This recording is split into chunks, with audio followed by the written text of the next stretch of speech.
Setelah 60 tahun memperjuangkan hak, martabat dan masa depan anak Melayu Bumiputera, UiTM kini gerah mengukir nama di sebalik sejarahnya yang tersendiri. Lakaran sejarah UiTM bermula dengan tertubuhnya Dewan Latihan Reda pada tahun 1956, hasil cetusan oleh Perdana Menteri Malaysia yang kedua, iaitu Allahyarham Tun Abdul Razak, dengan matlamat untuk mengubah nasib anak bangsa melalui pemindahan ilmu.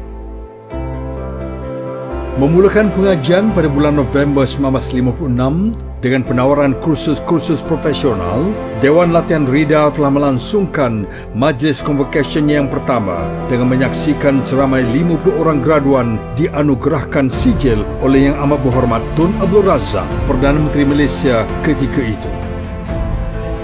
Kemudian pada tahun 1965, nama Dewan Latihan Reda ditukar kepada Maktab Mara, sebelum sekali lagi ditukar secara rasminya kepada Institut Teknologi Mara ITM pada 14 Oktober 1967.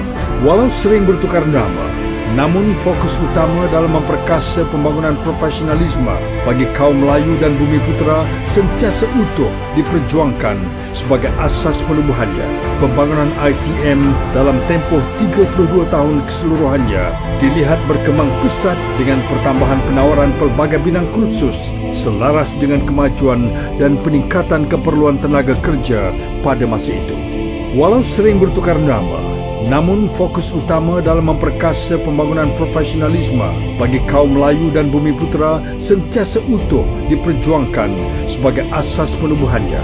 Malahan perjuangan Allahyarham Tun Abdul Razak turut menatar keseimbangan lanskap sosioekonomi Bumiputera ke arah yang lebih stabil. Tanggal 26 Ogos 1999, satu lembaran baru telah tercipta buat seluruh warga institusi keramat ini apabila ITM telah diangkat tarafnya menjadi sebuah universiti awam di Malaysia yang dikenali sebagai Universiti Teknologi Mara atau UiTM. UiTM secara tidak langsung telah membuka lebih banyak peluang kepada anak-anak Melayu dan Bumiputera untuk menimba ilmu dalam pelbagai bidang, bersaing dan standing dengan kaum dan bangsa lain.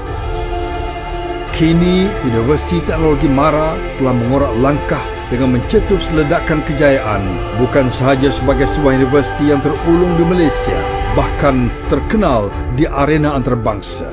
Kejayaan UiTM bukan sahaja diukur dari segi kecemerlangan pendidikan, bahkan kini telah mengembangkan sayapnya dengan mempunyai sebanyak 12 kampus cawangan di seluruh negara, 22 kampus satelit, 26 fakulti, 6 pusat akademik dan 500 program akademik dalam pelbagai bidang tujahan. Setelah 60 tahun mendukung objektif penubuhannya, peranan UiTM kini menjadi bertambah penting dalam pembangunan dan kemakmuran negara. Selaras dengan misi dan visi UiTM untuk menjadi sebuah universiti unggul berteraskan keserjanaan bagi menerajui dinamisme Bumiputera dalam semua bidang profesional bertaraf dunia. Dengan kekuatan seramai 18,190 orang dari kalangan staf akademik dan staf pentadbiran, UiTM telah memberi peluang dan akses pendidikan tinggi berkualiti kepada 165,668 anak Melayu dan Bumiputera dari pelbagai peringkat pengajian. Malahan, sejak ditubuhkan pada tahun 1996, UiTM telah melahirkan seramai 661,456 alumni yang kini menjadi penyumbang terbesar kepada pembangunan modal insan negara.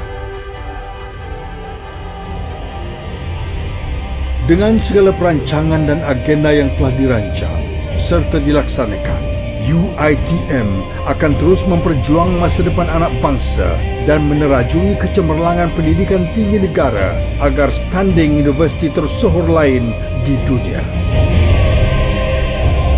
UiTM, institusi unggul melahkar sejarah perjuangan anak bangsa. Universiti Teknologi Mara, usaha takwa mulia.